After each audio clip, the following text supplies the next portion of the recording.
I'm going to start off by showing you a short clip of the game that then I'll speak about. Just play.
Politics and gaming.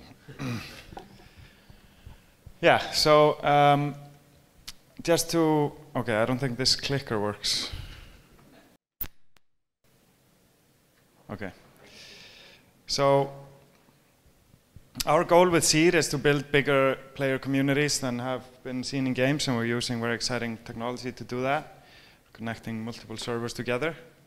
And so just to explain a little bit what that means, I'm going to take you back to what it initially kind of means. I mean, I think we all know that player communities are normally from 10 to 50 players, and this means that these are kind of called clans or guilds. And that's, if we think about that in the context of like human evolution, that would be like the hunting gathering stage or tribal. And in these communities, there's usually one admin or a couple of admins with their underlings. And this structure is very common, but also very rigid. There's nothing, you know, any of the underlings can do to move the admin out of power or change the structure of their community, and so it doesn't also really scale beyond 50 because it just becomes unmanageable. And so this is like level 1, and so level 2 would be more the kind of agricultural stage where, you know, thousands of people come together. And this has been done in a game that my co-founders actually worked on called EVE Online. And the structure there worked kind of like you know, a monarchy or such. And there you'll have like a CEO, and he has his underlings, and his underlings have other kind of teams of people below them, and then these teams can even have people below them, and so it has this kind of hierarchical structure that you might find in you know, a Roman Empire or so.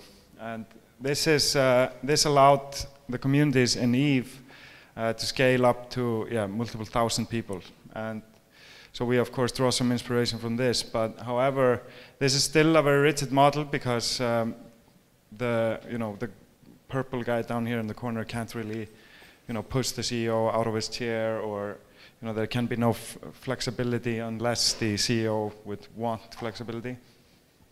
And so we're gonna kind of try to bring this to level 3, which is kind of what we see in modern societies. And so just to explain the game a little bit, normally what's called a massive multiplayer game, it's what we're building. They're normally sharded up into regions. And these shards make it so that players don't really meet all the other players. Like if you think about Facebook, then, you know, you can kind of find everybody in Facebook, but in a sharded MMO, you can't meet the guy in the other shard. And so we are using what's called Spatial OS, which is a platform that allows us to connect all the shards together and hopefully bring all the players into a single world. still very unproven tech, but that's our goal. Anyway, what we aim to do is have much bigger groups of players playing together. So obviously, if you know there would be only 1,000 players in a shard, it would mean that there would be no need for any government or any kind of sophisticated player groups, because that would be the entire shard. And so yeah, we're removing the shards. But another problem with online communities is that players are online at separate time zones, and this makes it so that any kind of city or community that you try to build ends up being very lonely, because players might not be there online at the same time. And what we then try to do is actually give each player a number of characters, so they live in the game around the clock, 24/7. And you actually have multiple of them as a player, and each of them has their wills and needs, and they kind of go about their day. And just with one player having, let's say, in this example here, 10 characters, that would mean, already with 6 players, we would have quite the density, which is uncommon for MMOs, because you have these vast landscapes, and normally you would think that massive multiplayer games are extremely social, but they end up being often very lonely, because players are kind of distributed across a very vast landscape, and they don't run into each other. And so by actually giving each player multiple characters, and let's say having 100 players, we'd get this kind of density that we're looking for in terms of getting that vibrance that we see in normal real-life communities. And so to get into how we then aim to structure this, because to manage so many players, we need very sophisticated tools. And so we actually break the players into 3 core groups. That's going to be the government, the business owners, and the kind of civilians or citizens. And so these groups will actually have different levels of engagement in the game. The government is dealing with a very hardcore element of the game, deciding on taxes and laws and such, and that's the kind of core focus of this talk. And so I'll go a little bit into how they structure the government, and then we'll have business owners, which are running whatever restaurant or business in the community, and then the kind of consumers or the citizens that play a very kind of low maintenance experience. So if you would start the game, you'll probably start at the bottom level and then kind of move your way up. Okay, let's just look at how we kind of are going to try to structure our government in our game. So first of all, we need it to be super flexible so that people feel that they have some impact. So you can be, a pawn and become president, and vice versa. It needs to be extremely effective so that the power of that government is actually really present. It's not just some kind of fake system that doesn't do anything. And first and foremost, of course, it needs to be political, so that propaganda and corruption and all those things exist within it. So we break it down into 4 main pillars. There's going to be the constitution, the government itself, the laws that the government proposes, and the order, which is the people that kind of mandate it. And the constitution is basically the structure of the government, so kind of outlines the structure, which is, is it a monarchy or a democracy? How many people are at the top? How many people are at the bottom? The key laws, these might be gun laws, for example. We don't allow guns in our community. This will be very then hard to change, because finally there will be the amendment law, which is the law that kind of decides on how you would presumably change the key laws or the government structure. And so the amendment says, only with a 70% vote of the entire population, we can change the government structure or the key laws. Of course, things we should also be able to be amended with force, and so by bringing down the government in a rebellion or so should also be possible. And then it is the government structure itself. So from the constitution comes the government structure. And that can be anything from a democracy like we're used to here in the West, or a monarchy, which we are maybe familiar with from other countries, and or just something completely unique. So you can actually structure it completely uniquely. Here we have like a old setup of how Klang was set up, but you should be able to build whatever kind of government structure that you so much desire, or use your creativity to do. Then we will have laws, and laws are of course something it's pretty easy to understand. We'll start with basically allowing players to just freely write up whatever laws that they want, and then they will themselves have to role play into it the kind of the forcing of them, or making sure that people are following them within the community. Later we hope to make some of this actually kind of codified, so that the AI in the game can actually react on, so you could have a police officer that will react whenever you would see somebody breaking the law. But starting off with a kind of simple written system. And finally we have, here's like how you would basically propose a law, and then the government would be in the role of kind of approving or cancelling. And finally we have the order, and these are the people that then make sure that the laws are being followed, and that the people are being judged accordingly. Yeah, that is the kind of the main structure, and why we're doing this. Obviously, like I said earlier, we are trying to build bigger communities than have been seen in games, and we believe like the only way to do that is to actually think about very massive groups and groups within groups, and how these groups connect, basically giving players the tools to do that. And in the future, we hope that this could even inspire real-world politics in a way that be a testing bed for all kinds of political actions. And that is kind of the end of my talk, and so we can move on to questions.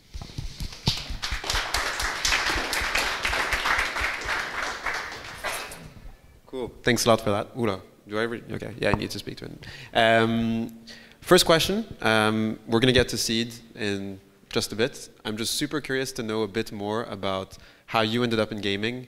I looked a bit at your background online, and most of what I could find was about your previous career, which was in fashion designing and fine art. And so I was wondering how that transition happened and what prompted it.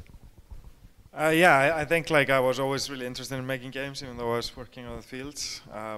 I was also a gamer, even though I was in fashion and arts. And so for running into Ivar, who's my co-founder, and later Otter, who's also my co-founder, we kind of started brainstorming this game, and our focus was really about emergence, because Eve was a great example of an emergent game, and we thought that's the most exciting space in games, but nobody's really taking advantage of that. And Eve is really hard to get into. It's a highly complicated game, and so we thought it was also pre-Spatial OS. Yeah, so they built their own service structure actually.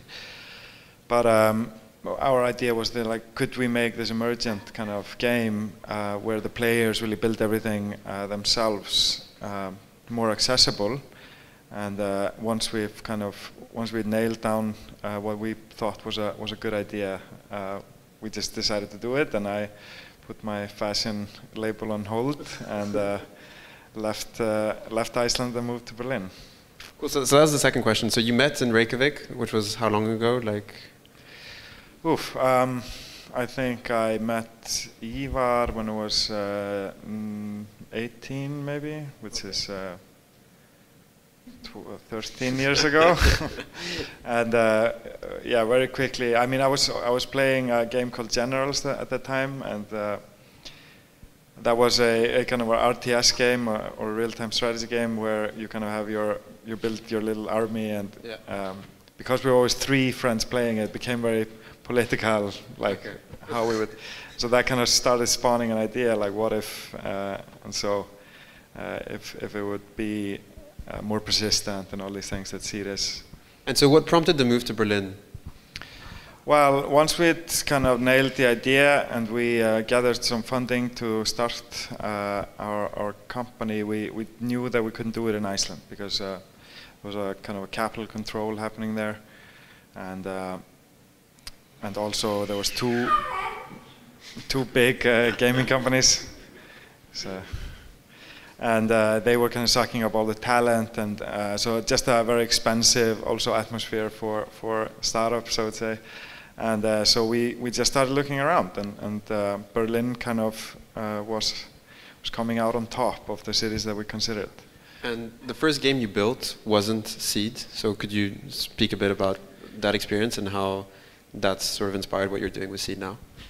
Yeah. So we always started the company on the mission of making Seed, but we knew when we started the company with the little funding we had in the beginning, we would never be able to execute on that very ambitious vision.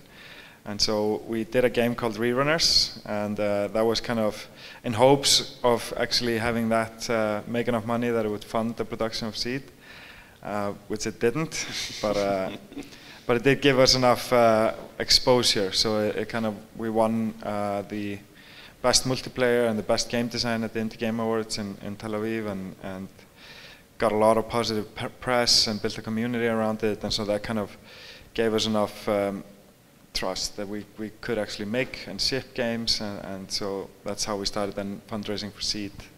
Right, so even if it wasn't an MVP in the sense of the first version of Seed, it was an MVP in the sense that it proved the team and proved investors that you were capable of building successful games. Much, And so I was wondering, with a game like Seed that you started developing, what, 2 years ago now about? Yeah. And we still don't know when the release date is going to be, but like there's obviously a big question of like, how do you interact with the people who are going to become your first users, and how do you build a community on something that isn't, fully out yet? So I saw there's content, you might do events, but like, how do you think about community building on a product that, sort of takes so long to ship? Yeah, I mean, I think key is just to, stick to it. I think we did a strange thing, but we got a community manager in, actually the same guy that was at Rerunners. When Rerunners went bust, we actually had to fire most of the company down to like a very skeleton crew. But we brought him back in as soon as we got more funding and started just building it up. And yeah, it's always really daunting to start a community when there's nothing there, because there's obviously, you have a Discord server, but there's nobody maybe saying anything on there. And so it takes just time and patience to start building it up.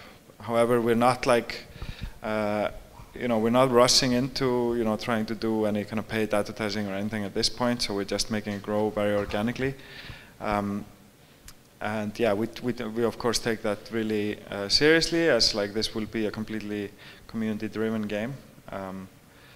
But yeah, I mean, it's all about just being active, posting stuff, and all those classic things, I would say. And how much weight do these initial people have in the way that you're designing the game and thinking about the game? Because, like sort of startup advice 101 is, you should know who your users are and you should evolve your product based on that feedback. Obviously, when you're building a game as ambitious as Seed, that's not something that's so easy to do. Yeah. Because you can't have hundreds or thousands of people that are testing the game all the time and sort of saying what they like and what they don't like. Yeah. So how is it that you're thinking about this at this point? Yeah, I mean, we did a completely different approach from what gaming companies normally do. I think what you just described is the kind of the smart way about it.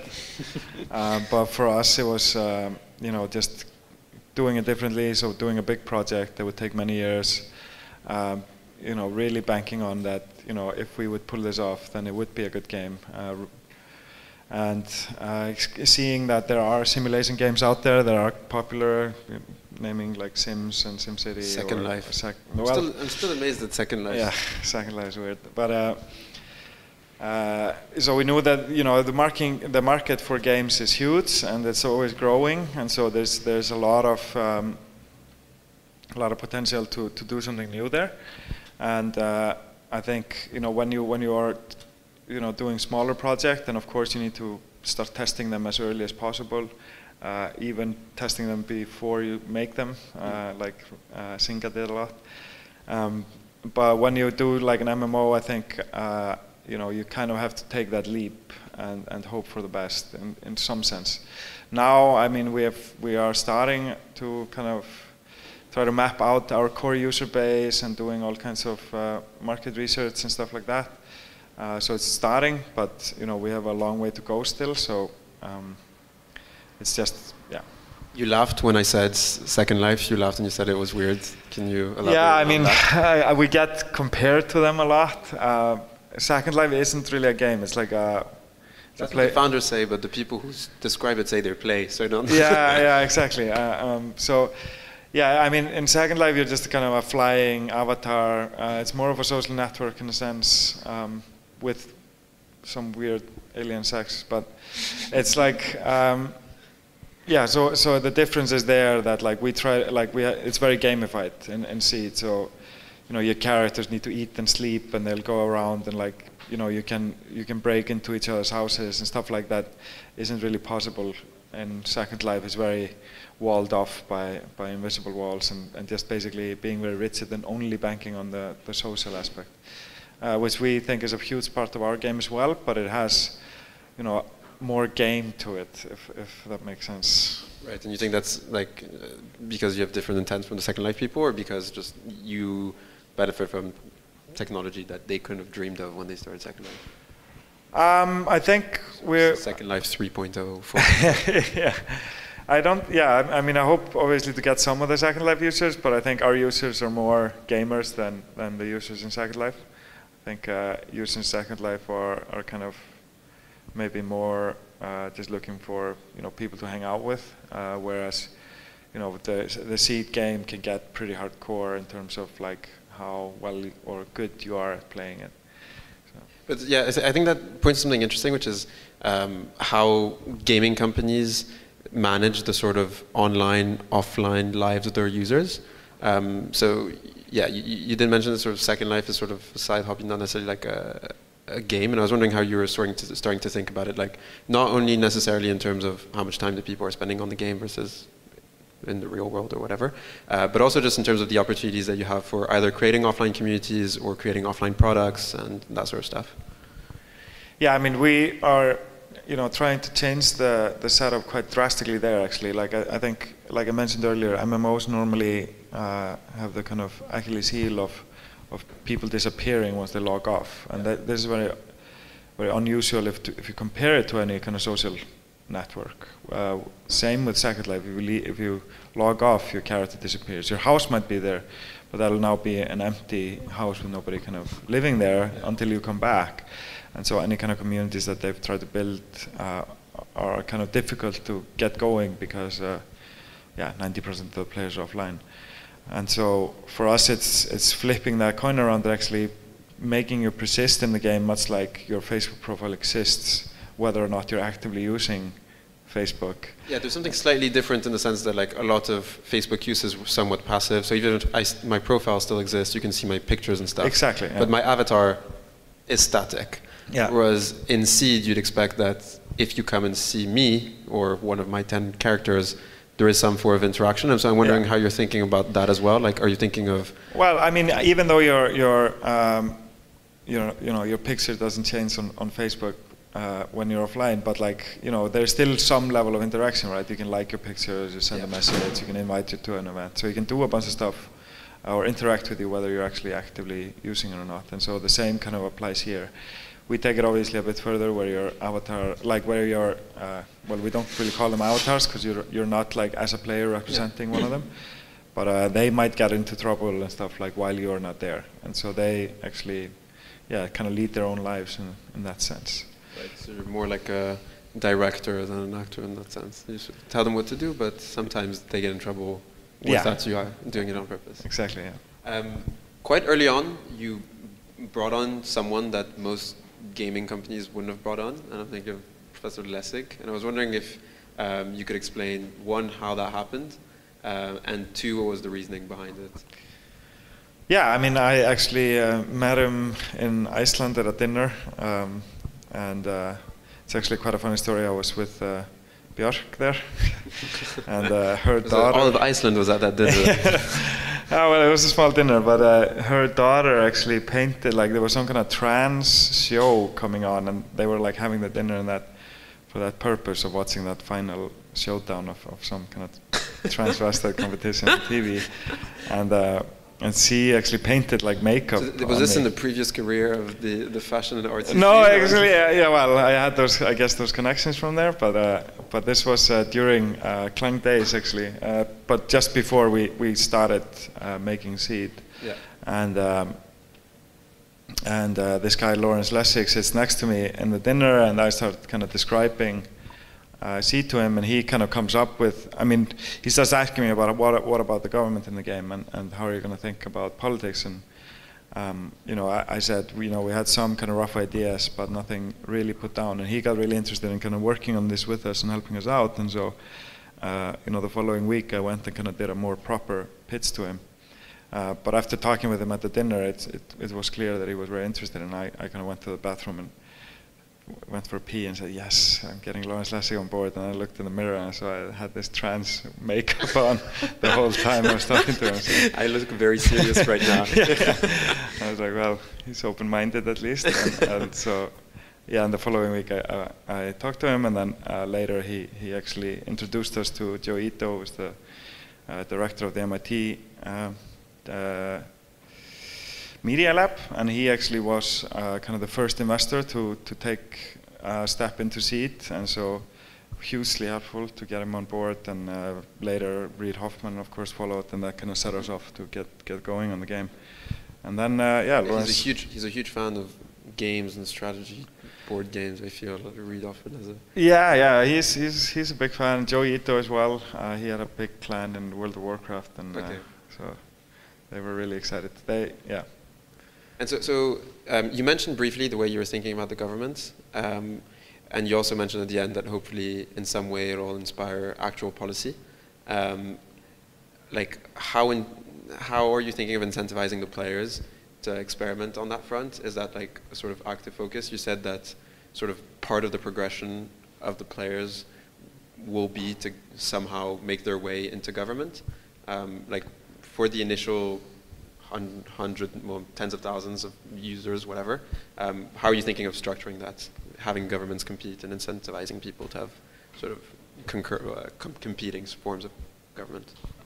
Yeah, so like it starts with you kind of starting your own country of sorts, or community, or colony, or whatever you want to call it. And I guess first most people just start with an anarchy, like where they have friends and they just all work together.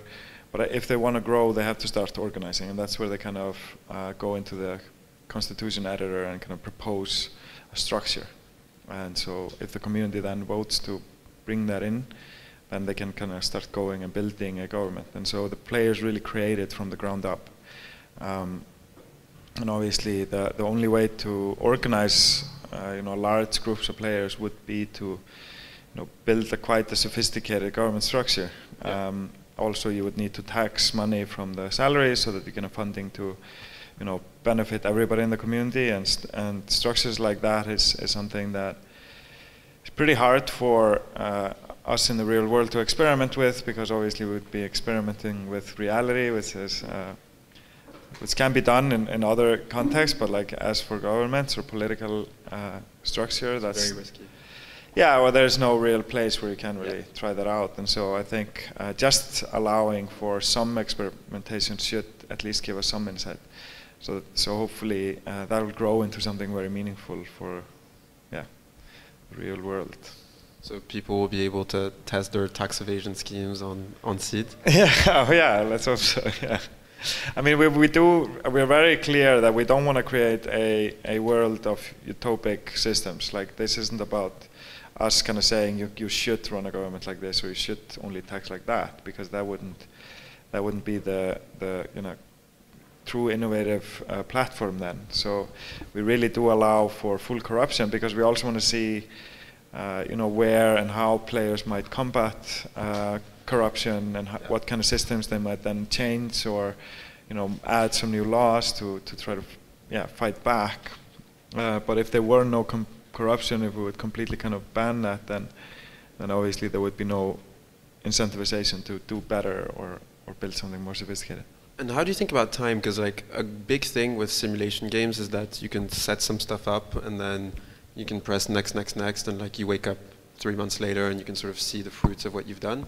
Obviously, when you're in MMO, that's much more complicated because if you do fast forward, well, either no one fast forwards or everyone fast forwards. There's going to be no fast forward. And so, like, how are you going to? How are you thinking about time within the framework of the game? Well, I think mobile games have shown great potential in where you play these simulation games where you can't fast forward. They do sometimes monetize on that, but what you see there is that you set something up and then you come later in the day, and so it's a more kind of persistent experience where you're not kind of sitting down and in one play session you get to kind of a significant improvement. It's about continuously kind of tweaking and improving your routines, and so we hope that the simulation will just be fruitful enough and detailed enough that you can enjoy simply setting stuff up and enjoying just the kind of ground level action without having to fast forward. Because I was reading in an interview you were mentioning like loads of the small subplots that you could make for this like patience to be rewarded. You were mentioning something about I forget what it was, like you running into somebody in your bed or something like that, and then them coming up with like you asking what is freedom and you responding that's not. No, that was just a hilarious example from like one of our internal play sessions where one of my characters actually went to Otter's house, my co-founder's house. Her name was Zoe, and she went sleeping in his house. So when I was like kind of making sure all my characters were home, I saw that one of them was missing, and I see that she's at Otter's house. He's sitting back there, by the way, and stealing my women.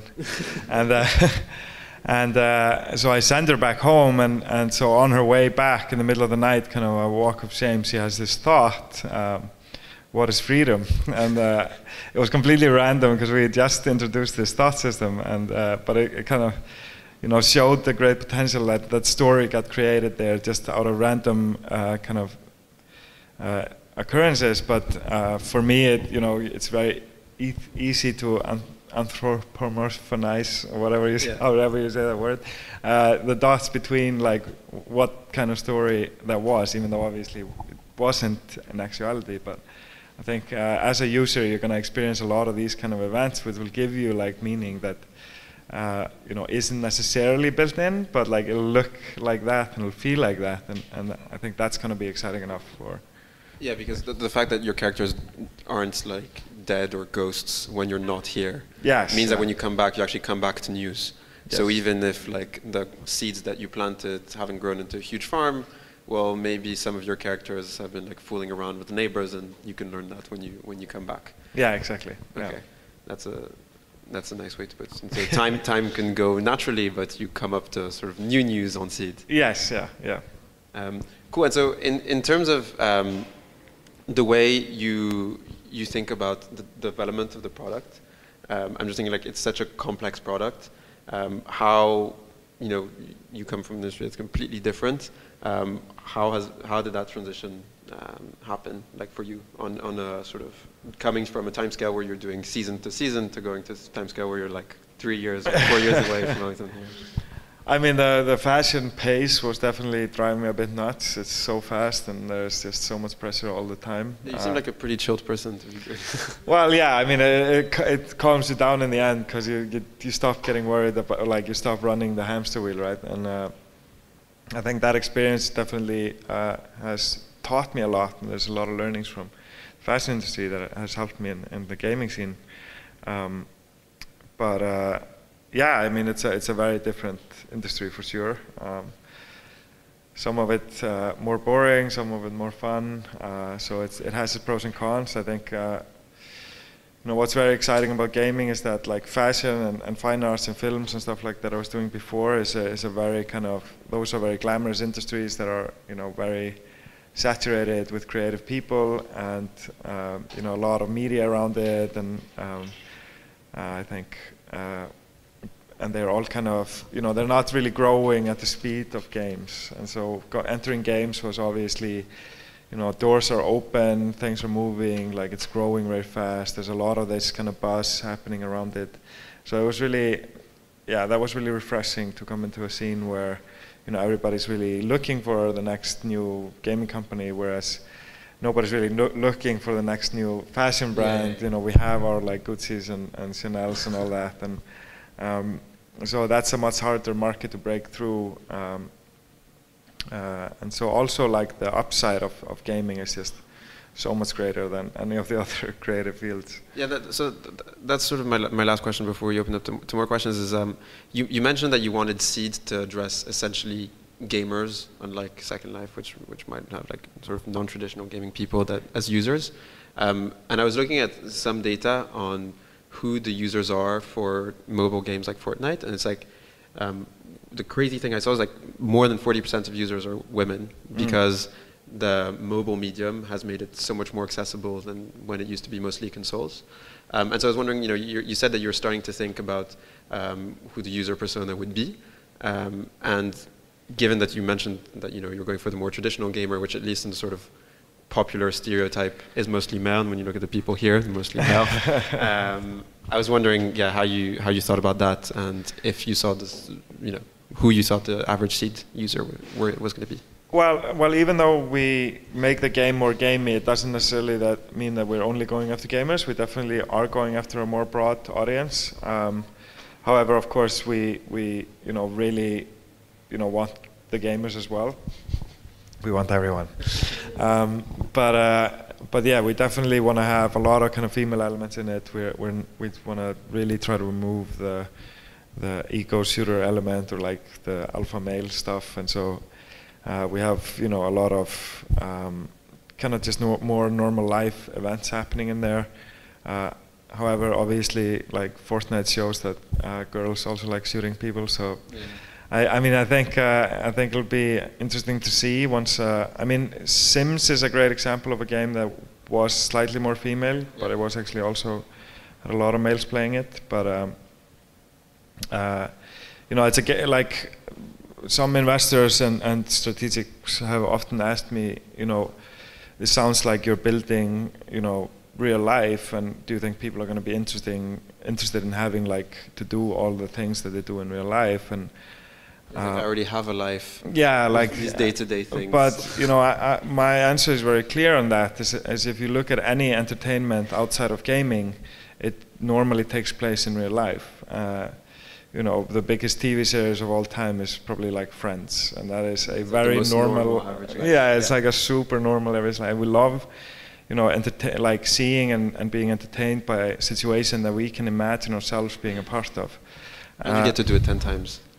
Yeah, there you get to do it 10 times. It moves faster. You can see the progression, but you also see the real problems that you might recognize from real life. Mental health or disease or sleeping or hunger, and these are things that don't really happen in most games. Most games happen in where you're a superhero or you're some kind of wizard and you're trying to find a new wizard hat, and those things I don't think are as relatable as real life. And so I think we'll go much further with something that you can relate to in this way. So the market for normalcy in gaming is underserved. Absolutely. Sims they thought would sell. I don't remember how much it sold, but it sold 160 times more than they had estimated. It just shows how underserved the market for those kind of gaming experiences is lacking. So. Great. Well, that's the questions I have so far. If you have questions, I'm sure Mundi would be more than happy to have them. So could you please first give a round of applause to Mundi, and then... Hi, very interesting game you have there. I'm interested more about the in-game economy systems, because you talked about political structures, but politics is also very much embedded into resource management and stuff like that. Yes. And maybe an extra question about business model, like is it freemium, premium, paid, and stuff like that? Yeah. So your first question, we are building a completely player-driven economy. We've been designing that for a long time now. We have some economists from Switzerland that are working with us on it. So we're like taking that quite seriously. I mean, that kind of really drives the game in the end. Our first version of the game probably will have a very, very simplified version of what we aim to do later. But yeah, so the economy is supposed to run much like it does in the real world, where you have supply and demand. You have to ship everything. You can see prices drop and wane or go up depending on the demand and stuff like that. I have about I think the design document is 40 or 50 pages now, so I could do another talk on just that. But in terms of the business model, I think because we're going to be simulating the characters in the game 24/7, so we are hoping to tie those to monetization. So you basically would, in a sense, kind of subscribe to what we call character slots, or buy them temporarily. So we're still kind of lingering around that design, but something to do with how we can make sure that like we don't just simulate and run the simulation without getting money back with kind of barriers very quickly. So we want to try to tie those two together so it makes sense to scale up. But without having one person who comes and buys 10,000 rounds. Yeah, I mean that would, in a sense, so if somebody would kind of be able to really game it by just spending a lot of money, that would ruin the entire in-game economy, and that's one of the very important pillars of trying to build a online community for us. And so we can't really allow for that to be so transparent. We will probably have some ways of allowing some people to spend more than others, but that's still very much in the real world corruption.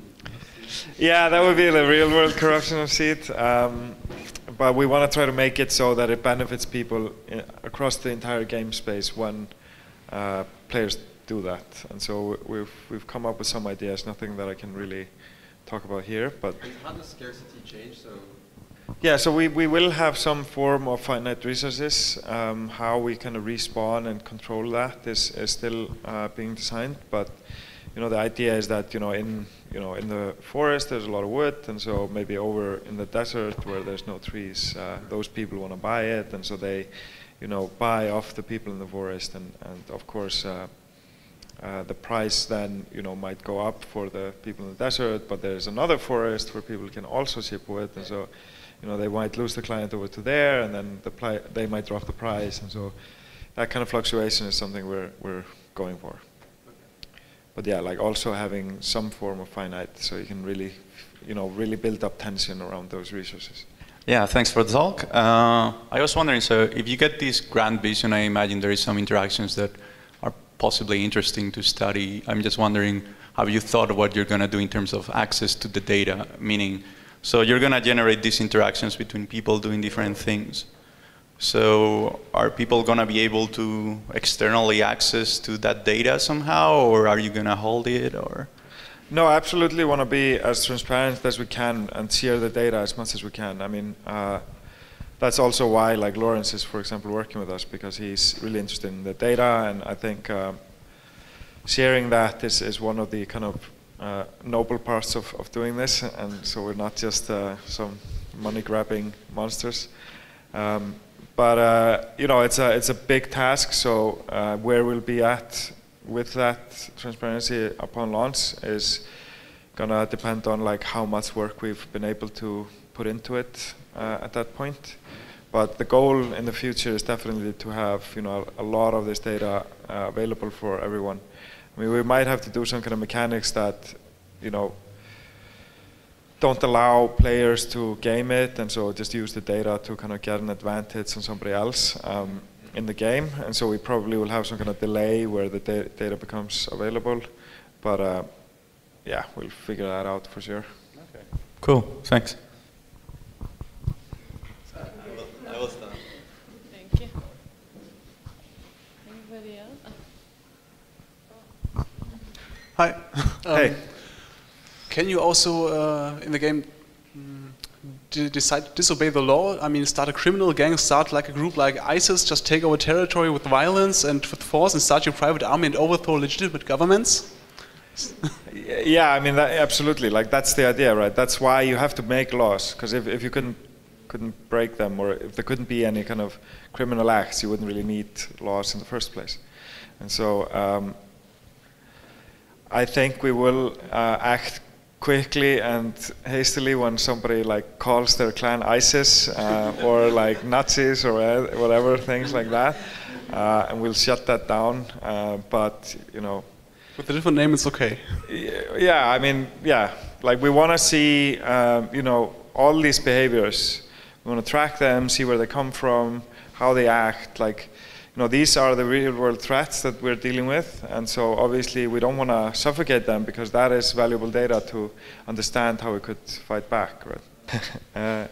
So yeah, you mentioned that a character generated a thought, like what is freedom?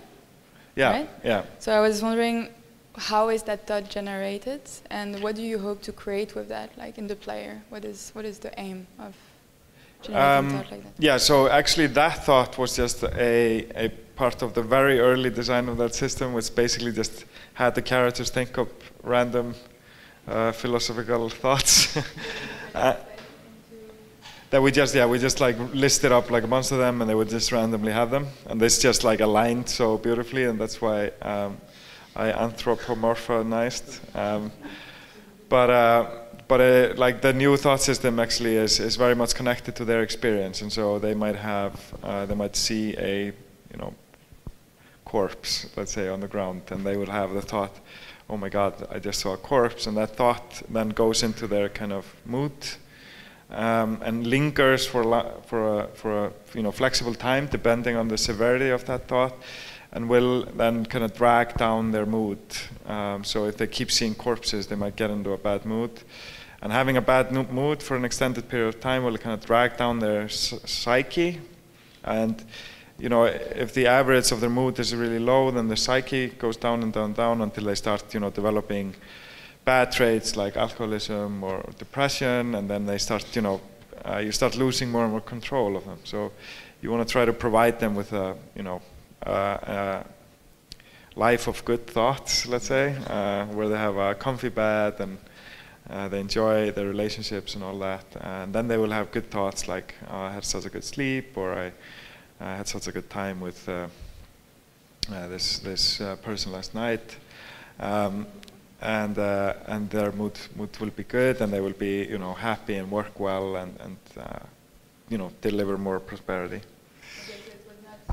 Yeah, I'm just thinking, because as you keep talking, I see that there is more and more things built in there, and I'm wondering, what's your system to decide how to keep the scope? As in, because there is all these infinite, like apparently infinite effort mechanics that you want to put there. So.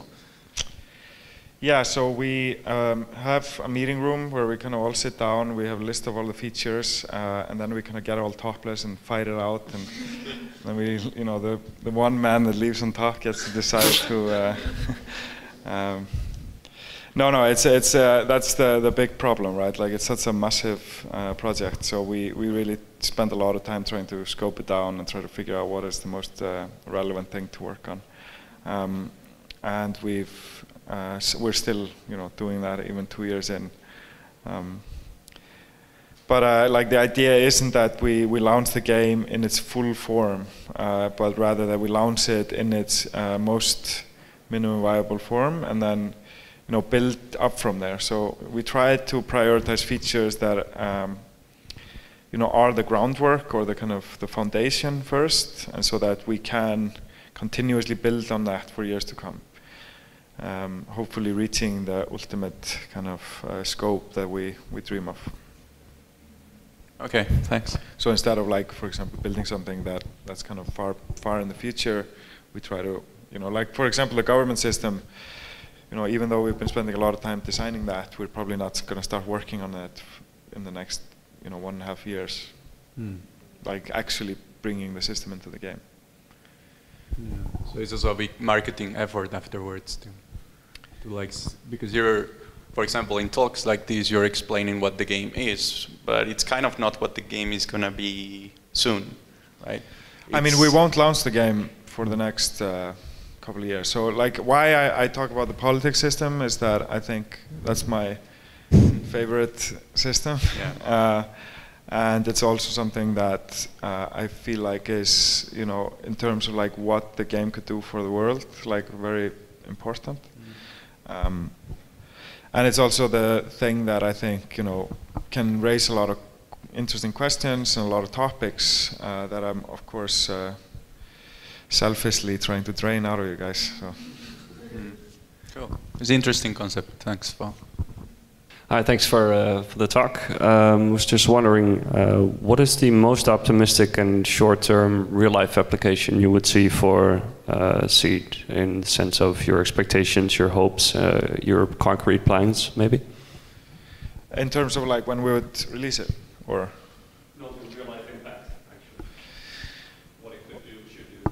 Yeah, I mean, my most optimistic is that like we're gonna, build the most detailed simulation of like human society ever made, and so I think there's quite a lot of applications for that in reality. I mean, we could think about what kind of effect does a disease have on a small economy, or what does traffic, how does that affect the production of something and thus affect the economy, or what kind of government system avoids the most corruption, or how do people panic around diseases. Like, the list will go on. And I think there was an incident in a game called World of Warcraft, which you probably are familiar with, called the corrupt Blot incident, which was a bug that was actually some player managed to take his pet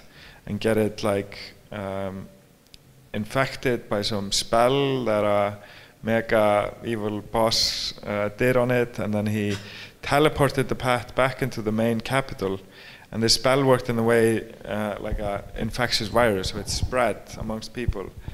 And this became a huge interest of many scientists to really look into this and analyze this as a kind of model for like how people might behave in a viral breakout.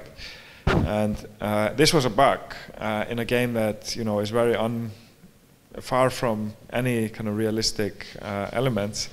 And so I think with our game, like, we could take that kind of stuff much further. And we're not shying away. Like, the Blizzard, the company that makes World of Warcraft, made a big statement afterwards, after this all got blown out of proportion in the science community, that like World of Warcraft is not a game meant for scientific study, and it's like, just a computer game, and this was just one incident, blah, blah, blah. But for us, that's like completely the opposite. Like, we want this to be a use case for all kinds of analyzation and science work, hopefully, in the future. So that is, our kind of, like our main goal, I guess, in terms of like what this could become. How these applications will become useful is of course gonna, time will tell. But yeah, that's our dream. Hi, really interesting. I'm piggybacking on that then. Are you anticipating any psychological ramifications? I mean, gamers at their worst are not always they can be quite unhinged, and you're talking about real life stressors, and in this simulation where you're now splitting yourself up into multiple personalities, interacting with other multiple personalities across the globe. I mean, do you anticipate people becoming sort of lost in the game the way they joked about it with Second Life? But I mean, this sounds like you're not trying to do just a simple simulation, but something more sophisticated. Yeah, I mean, I think first of all, like, the immersiveness is lower than I would say for like a first-person shooter where you're like looking through the eyes of a character. You're still kind of. It's not Ready Player One. You're looking from above. You really like, you're not one of the people there. So I think that immersion will kind of, give you a little bit of a shield from going nuts. And obviously, there's always some people that will play too much, and that is unavoidable. I think for most entertainment, some people read too many books, You know, even back in the day, like people thought books were, you know, a tool of the devil, and that's kind of what games are going through now. I mean, even like everything from books, radio, TV, like it's always been criticized for making people insane, and so we're not like, you know, truly worried about this actually happening. Especially because I think there's games out there that would be way more aggressive in terms of, especially in terms of immersion and kind of making you believe that you're in the mind of another being. And on top of that, I mean, how players behave and like are aggressive towards each other. Most games don't really have a way of truly punishing that kind of behavior, and so there is no real reason why you shouldn't just shoot your neighbor in the face or burn down his house or whatever. And like, even though that will be possible in Seed, there'll be you know, quite a toll of losing your characters and losing everything, because you really have to build it up, and the players really have to police each other. And so it's also about kind of incentivizing that kind of structured behavior where players really become sophisticated in terms of building societies that, you know, manage to, you know, combat those kind of griefers as such, as they're called in the gaming space. Hi, me again. Do you think players will strive to achieve a stable political system, or will they just try to overthrow systems again and again just because violence is fun and everybody wants to be on top?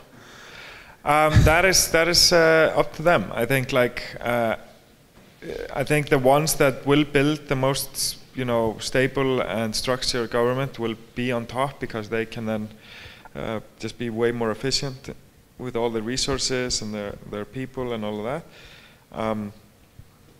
But yeah, I would expect it to go through kind of similar phases as we've seen in history, where, you know, it starts as the Wild Wild West, where everybody's just kind of being very chaotic and killing each other.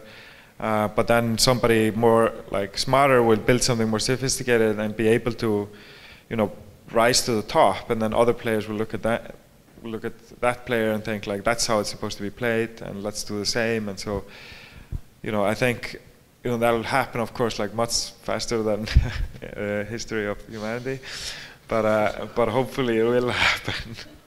So it's more people looking at other societies and adapting them, copying them because they work well, and less people like overthrowing the current government that they are in.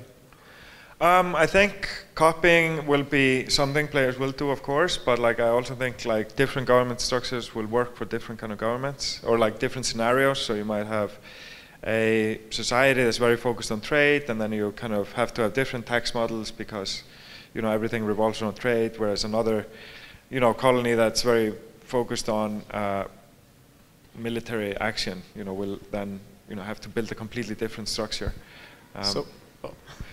Can you split up if you want? Like, for instance, in America, they tried to succeed. Like, they had a civil war about it when they wanted to be their own country. Will it be possible to like try to take your own part of the world out of another system? Yes, and yeah. Will the system try to take you back, or will it let you go, or will it be up to the players to decide? Or yeah, that will again, like the players must decide. Like I think a lot of this will be role playing and just happening between people, and they can truly like communicate just like we're doing right here. And so you might say to me, hey, I'm gonna leave the family right now, and I can, you know, try to walk over there and grab your hand and say, you're not going anywhere, right? And so, like, you can have your country, but you have to work for us. You have to give us resources. Yeah, I guess, yeah, I didn't really hear that, but like, I think, yeah, players will be able to role play all these kind of things into action, yeah. Okay, thank you. I think that's all we have time for. Thank you again. Thank you very much.